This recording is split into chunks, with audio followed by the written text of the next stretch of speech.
All right, welcome back to episode 3 of Riffs and Rabbit Holes. I'm Jim, that's Charles, and today we're going to start off the show with Charles showing us a little bit of Gypsy guitar music, which I did not know existed until he told me about it a few months ago. So he's going to play a little piece, and then I'm going to ask him a little bit about his gear here. So Charles, why don't you go ahead?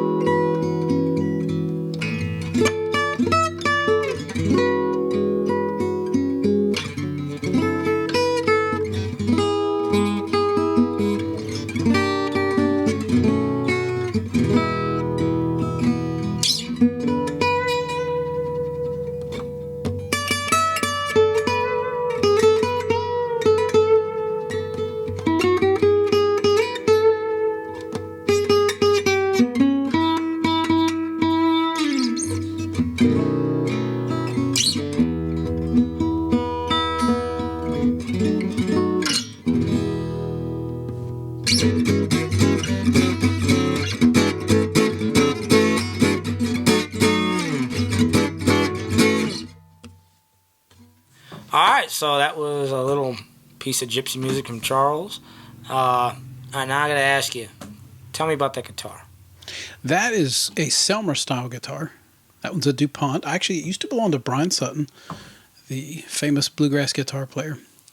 That's what Django Reinhardt recorded most of his pieces on when he worked with Stéphane Grappelli. So that's Gypsy jazz. Cool. Alright, now do you have the pick, or did you put the pick away?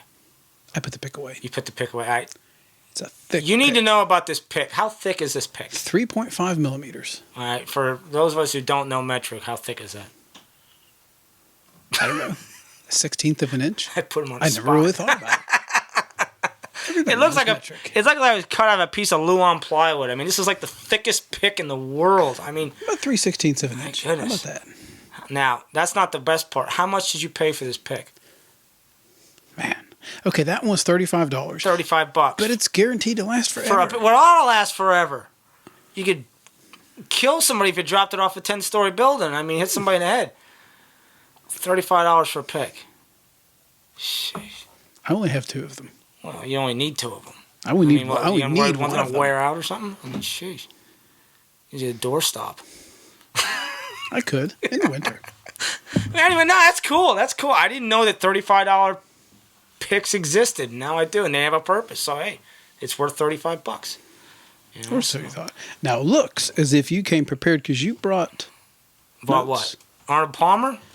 No, not Arnold Palmer, the notes. The notes. Oh, you yeah. got a These whole are my, list. This is my question. This is going to be not Stump the Scholar Night. This is going to be Interview the Scholar Night, and he's the scholar. All right. Yes. You can see all his books behind him. All right. Anyway, I was just thinking, this has nothing to do with anything. I'm wasting time, but I don't care. I was on the way here. I was looking at this can of Arnold Palmer I have, which is, for those of you who are not initiated, an Arnold Palmer is half tea, half lemonade. So, in case you didn't know that, apparently. I didn't know that until a year ago. Anyway, I'm looking at this, and I'm thinking, this famous golfer, you're a doctor, and I got to ask you, do you golf? I do not. You do not golf? I do not. I didn't think you did. I read books. I That's play better use of your time. I play gypsy music. That's a better use of your time anyways. Probably so. Okay, all right. I was just curious, because I know This is seltzer water, by the way. My drinking it means nothing. I have nothing to say about it. There's nothing even interesting about the bottle. You know what's interesting about this? Is it's 77 cents. You can't get a better deal. 77 cents. So anyways, we're talking about absolutely nothing. So let's get to a topic people actually want to hear about. How many pesos is that? How many pesos? I have no idea. Okay. Somebody can email us. Now Tell we're us how even. much that is in Now pesos. we're even. All right. Okay, so anyways, Riffs and Rabbit Holes. That was a big, long rabbit hole. That was a rabbit hole. So today we're going to be discussing a subject that some of you who are, if you're a theology nerd, you've heard of this. If you're the average person who just goes to a conservative church, loves the Lord, and you just kind of stick to your theological basic corner of the world and, things are good, you may not have heard of this.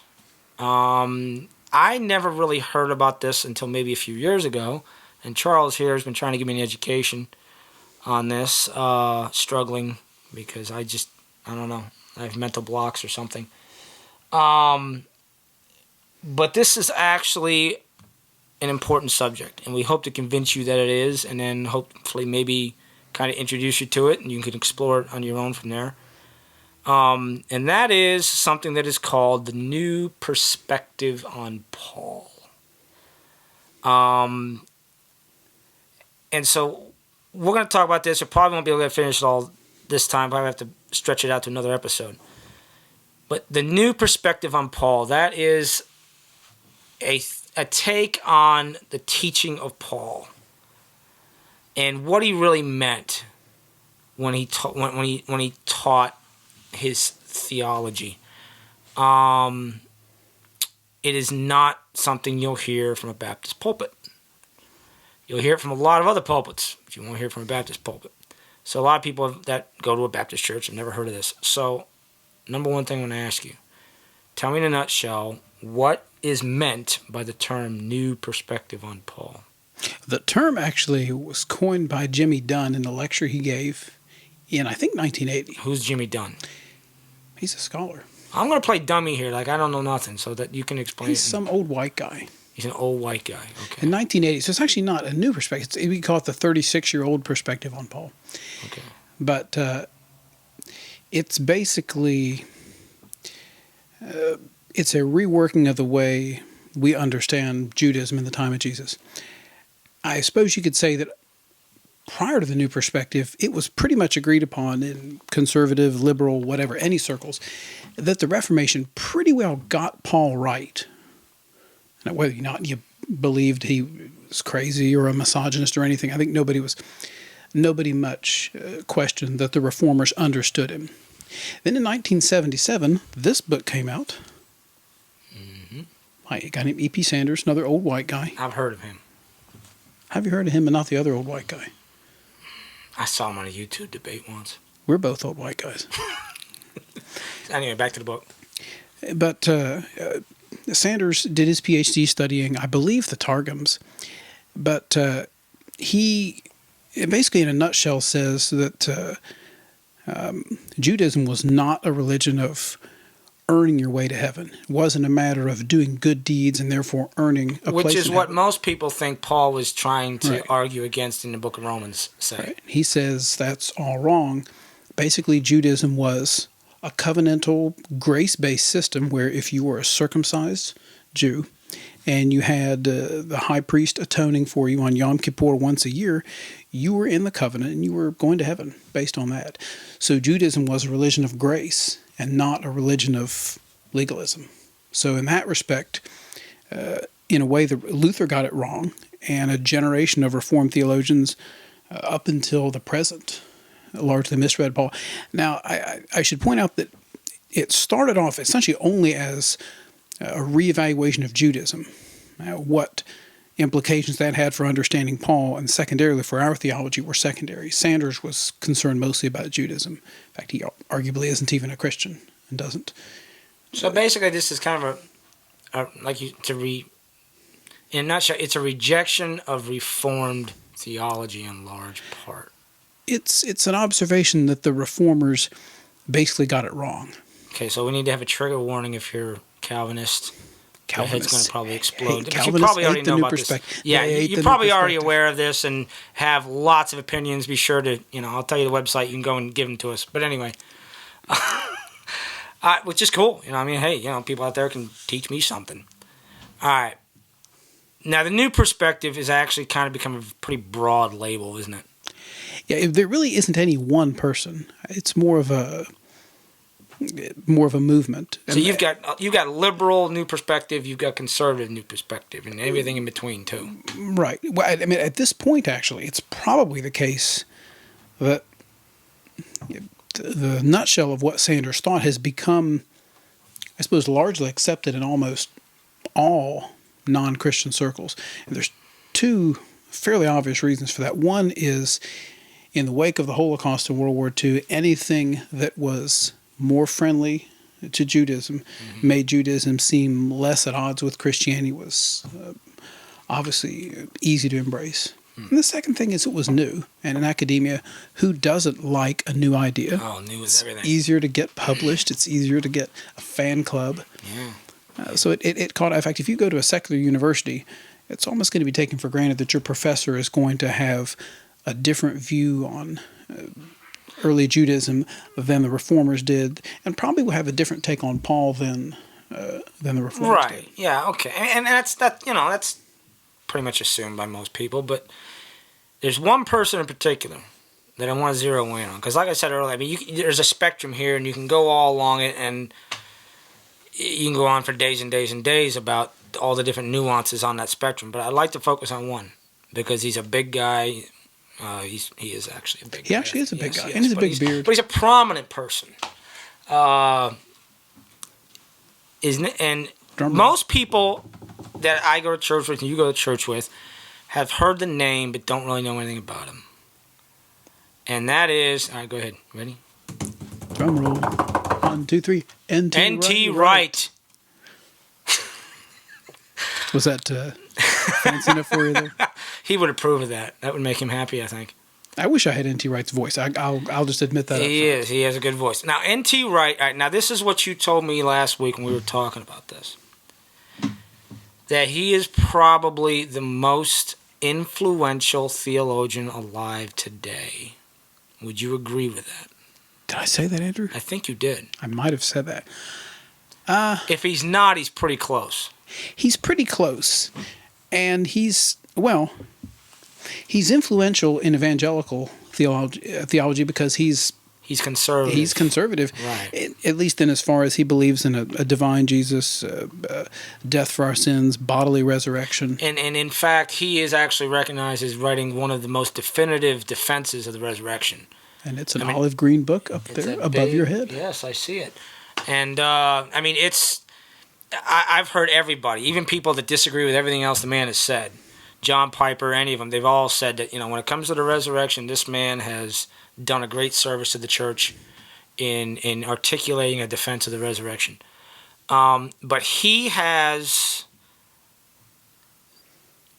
he has articulated a form of a new perspective, and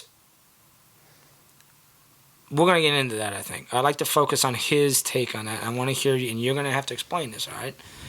But before we do any of that, and we've kind of hinted at it already, but I want to zero in on it.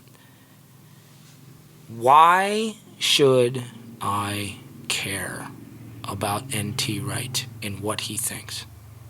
Why does it matter? Why should you? Well, because you're I smart. didn't hear about this guy until 2 years ago. Why should I care? Because you are smart. You should care.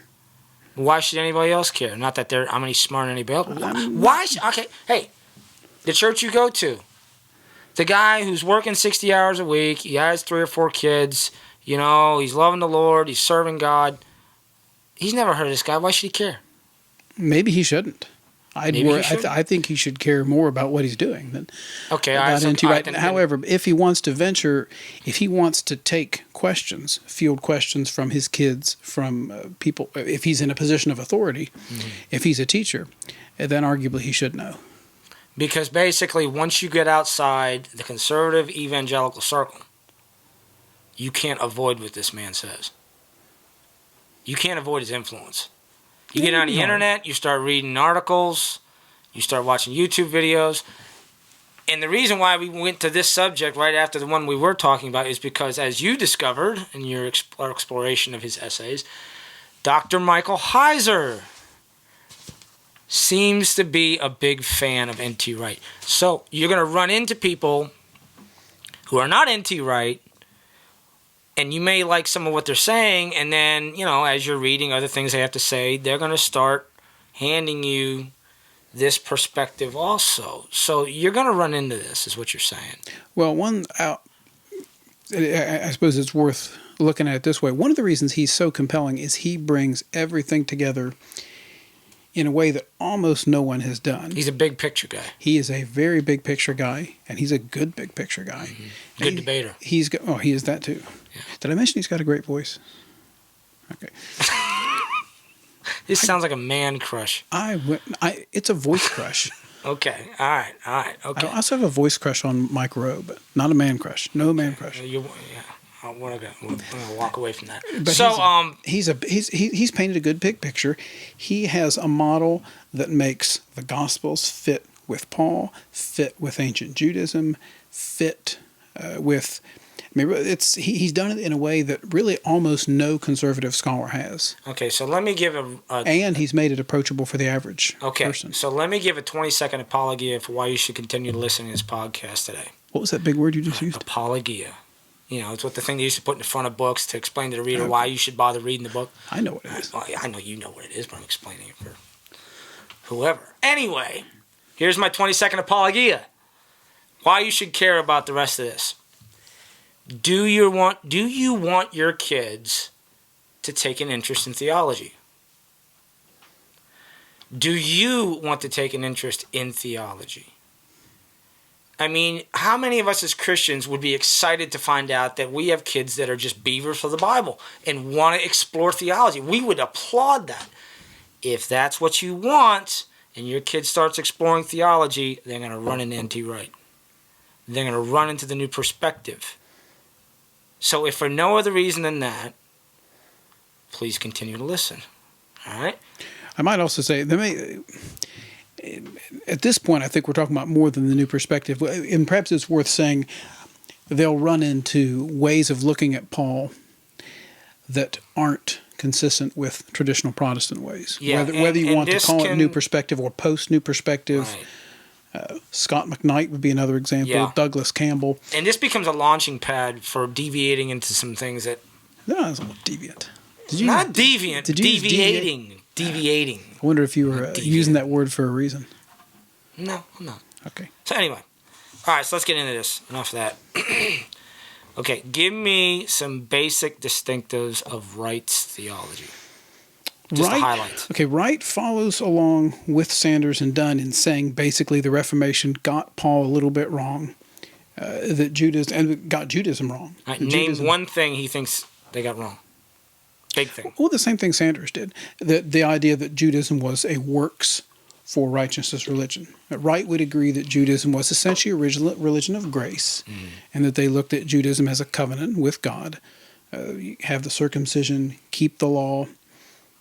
So how does that change your understanding of, say, the Book of Romans? Well, it changes it a lot.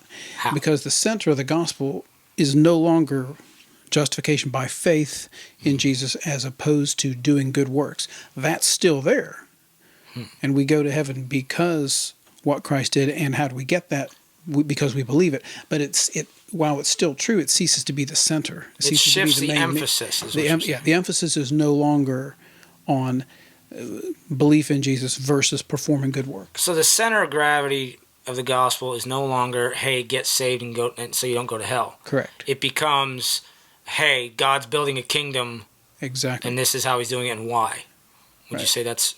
Yes, and many of you can say any passages in Romans, particularly Romans 3 and 4, and then Romans 9 through 11, when you see faith, works, righteousness, those words all together, Wright is going to see that as relating to building a church composed of Jews and Gentiles. Right. This because for the Gentiles they don't need the Torah, so how you're going to get righteousness? Okay, well it's all going to be seen in terms of building a new covenant people. So salvation by faith is still there, but it's no longer the emphasis. Okay, and that's pretty big. Here's the thing. If I'm the average person, I'm kind of fading in and out, listening to us talk about this. The kids are in the background screaming and hollering, all right? And all I catch is you said something about N.T. Wright. This is what I would hear. N.T. Wright says the gospel is about works and you have to earn your salvation. Is that what he teaches? No, it's not. Okay. You heard that? No, but you know what? If I'm the kind of person who's not paying total attention, that's what it would sound like. Andrew, what do you think? So if he's not teaching a salvation by works...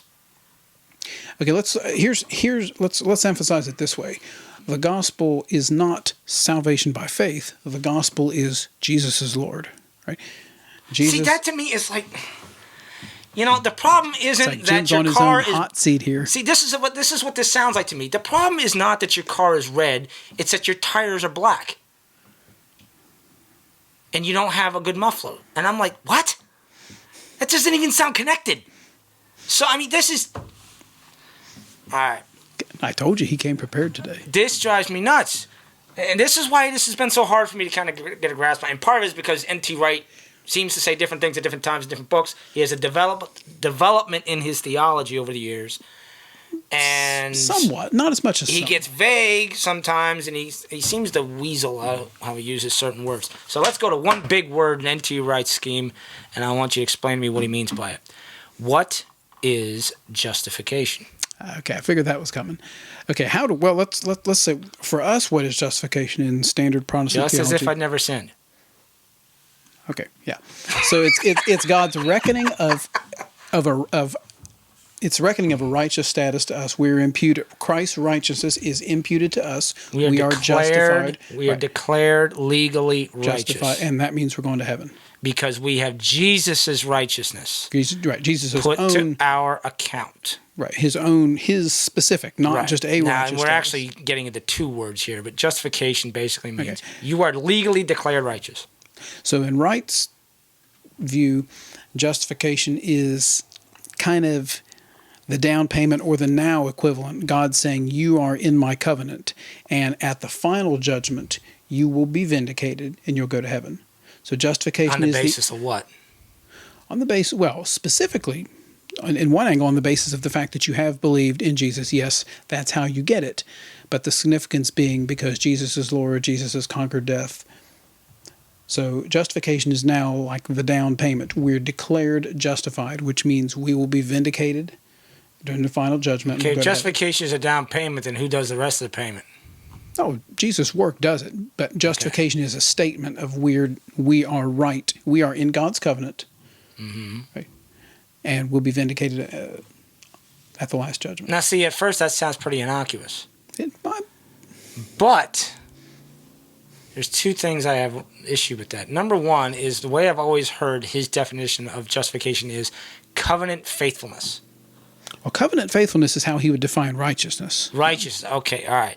So that's another big word. Which, that makes no sense to me. But, all right, you mentioned imputed righteousness a few times. Now, what is N.T. Wright's take on imputed righteousness? And anybody who's Reformed instantly knows what we're talking about here. If you're a Baptist who pays attention, has a good preacher, you know what imputed righteousness is. 2 Corinthians 5:21. He who knew no sin became sin for us, that we might become the righteousness of God in Christ. All right?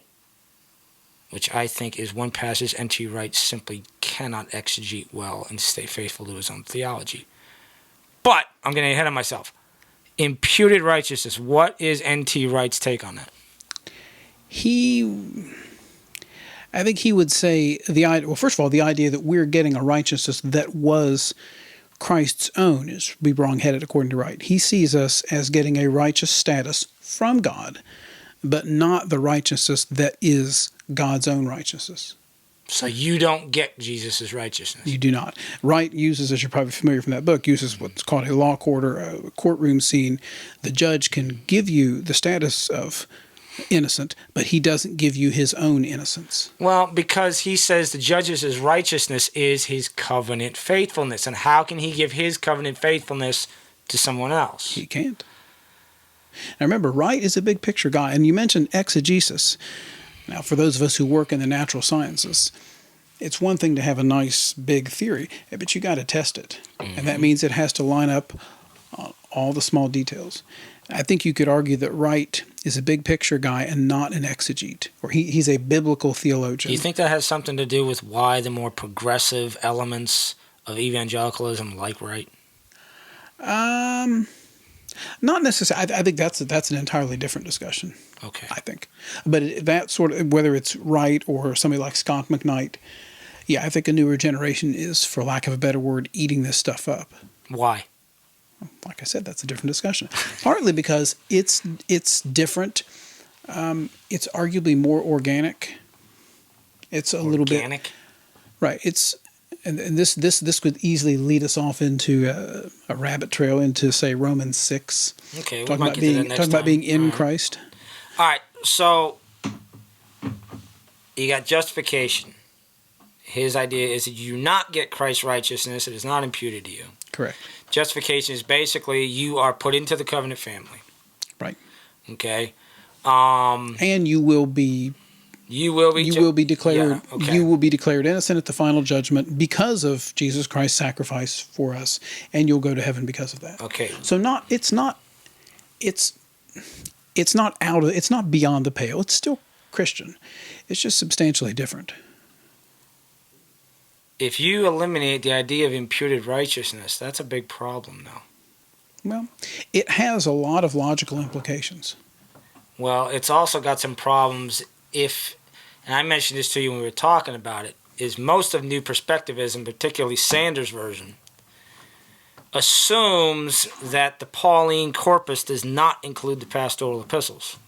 Correct. So, well, Sanders is essentially a non-believer. Right. He doesn't care. And one of the reasons why that's critical is because if the Pauline, the pastoral epistles are actually, in fact, the Word of God, which we would both say they are, that throws serious monkey wrenches into the New Perspective. It does. I think. Because there's teaching in there, there's doctrine in those books that really... Right. When you're talking about Sanders, you're essentially... In fact, I think you could almost say that the New Perspective fits the letter to Galatians extremely well. In fact, I think you could almost say it fits Galatians perfectly. Now, we get to Romans, not so much. Ephesians, no. The pastorals, definitely not. Okay. And that's a good point, because most of the liberals who would espouse this, they don't view the pastorals as authentically Pauline. N.T. Wright does, although he waffles on 1 Timothy. Okay. I say waffles. Now, we got to wrap this up. So I just want to kind of leave this. We're not even anywhere near done. I know. We're and not it's your even fault, close. too. I know. Because you talked about the tires and the red car and the stuff. Well, it is called rabbit holes for a reason. Okay. So, I want to leave it one last question. If you had to pick one reason why you do not buy into N.T. Wright's system as a whole, what would be the one reason you would go to first? I'm not like Hillary Clinton, by the way. I didn't get the answers ahead of time, or the questions ahead of time. But you're so smart. I think he falls down on the level of the Greek text. And this is, give me a specific passage. Where Romans 4:1 would be one. This is the discussion I had with Dan Wallace from Dallas Theological. I don't know if I should admit this now. Jim might slug me or hit me with that can of Palmer. No, it would be a waste of a 77-cent tea drink. I was pretty close to saying N.T. Wright is right. But I think when you actually look at the Greek text in a number of places, some of what he says is a square peg in a round hole. I was praying for you in that period. I did not know that. I thank God that he answered my prayer. I did not know that. Saw the light. But I think when you get down to the text level, he's a big picture guy, and he's willing to squish square pegs in round holes to make it fit his big picture. Well, so basically what you're saying is once you actually exegete the scripture... I think it doesn't line up in multiple places. Romans you asked for one. We could have... by the way, I keep the Greek text of Romans on my wall just for things like this. Okay. Right. But I don't know if we can have a big Greek text prop here next time. But. Okay. All right. Yeah, we should have moved that back here, and then Andrew could zoom in on it later and cut it in there. Oh, it's kind of messy, but it's there. So look, we have totally wandered around, and if there's any logical coherence to any of what we've said, I don't know what it would be. I feel sorry for anybody who tried to outline this episode. But we're nowhere near done. We got to get more into this, all right? And if you're sitting here and thinking, thank you for giving me this wonderful little headache, trust me, I know how you feel, all right? But this does matter, and I'm going to try to let him do more of the talking next time so he can actually... Chip just got so excited. ...logically tie things together. Well, I'm just an excited Well, you could wrap it up and leave it and say, did the Reformers get Paul wrong? Did the Reformers misread what Judaism in the time of Jesus was? And this is what, the 500th anniversary of the Reformation? Something like that, yeah. It is exactly 500. Suitable, yeah. All right, so that's the question. That's where we'd frame it. Okay, so next time we're going to get a little bit more into this. But anyways, if you want to explore this on your own, in the meantime... read this book, not this one. This one is very boring. Yeah, don't read that book. That's very boring. No. Read this book, okay? And this one is... John Piper. I'm going to try to physically make a close-up, okay? John Piper. All right, it's the future of justification in response to N.T. Wright. Okay, this is a good book. Now, one of the first rules of research is always go to primary sources. This is a secondary source. He's quoting Wright, but he consulted Wright thoroughly on this book. So Wright knows exactly what's in here. He communicated with him. So this guy's not fudging when he's quoting Wright, okay? He's being true to what Wright says. And you almost can get a better picture of Wright reading that book than you can reading one of his. If you want to get into this subject, this is probably the first book you should pick up. All right, Wright did write a response. It's called Justification. Yes, okay, so maybe you should read that afterward, but start with this. Good book, John Piper, love him, all right? Did you see where he's talking about his seashell illustration? The something anniversary of the... I did not. Oh, yeah. It's kind of like the seminal moment that started the Young, Restless, and Reformed movement. Okay. Yeah, so we didn't get a chance to get into this time because we just got so excited about N.T. Wright. He got excited. Yeah, excitable. So next time we're going to introduce something we call the 60-second shred. All right, this is basically... Each of us has 60 seconds to just go off on any subject we want whatsoever, get something off our chest, or just talk about something that we wanted to say but couldn't get a word in edgewise. So that's probably more a problem for you with me talking. But anyways, so we're going to introduce that. That'll be fun. All right, probably get ourselves in trouble with it. So, by the way, and this is the part where Andrew is going to edit in the graphic. So get ready. Here it comes, all right? We have a website. Yes. We're finally officially real on the internet, all right? We have a website. It is www.riffsandrabbitholes.com. That's N, the letter N. All right, it's all one word. It's not riffs and rabbit holes. It's riffsandrabbitholes.com. All right, you go there. You see our little bio blurb. You heard about Richard. I called you Richard. You're gonna hear about Charles's 3 to 5 cats. If you go to the archive page, you'll be able to find all our podcasts in audio and video form. And there's a blog where I'll be able to write myself into some serious corners and get myself in trouble. And you're going to contribute too, right? At some point. Okay, I'm looking forward. You'll write the next one, so I'm looking forward to seeing what you have to say. So anyways, go check it out, riffsandrabbitholes.com. There is also a contact page if you want to email us with comments, suggestions, refutations, complaints, recipes, anything you want, all right? Just write us and let us know. So that's about it. Is there anything else we need to add? Let them know about? Morgan Zakelli created it for us. Yes. Smart little gal. Props to Morgan. And props to Andrew. Listen, we've got some people doing the technical end of this for us that is just, it's incredible, and we really are thankful for them, seriously. So, but anyway, check out the website. Let us know what you think on the contact page. And is that about it? I think Andrew's gesticulating wildly. We've gone over our time. Don't just until next week. Yes, you're running out of time. All right, so until next week, we hope you enjoyed it. See you soon. We'll talk about MPP some more. Take it easy. Thanks for listening to Riffs and Rabbit Holes. You can learn more about this podcast at our website, www.riffsandrabbitholes.com. That's riffs, the letter N, rabbitholes.com. There you'll find an archive for MP3 and video, plus a blog page and additional resources related to today's topics. You can also contact us there via email with any questions, comments, and even suggestions for future topics. That's www.riffsandrabbitholes.com.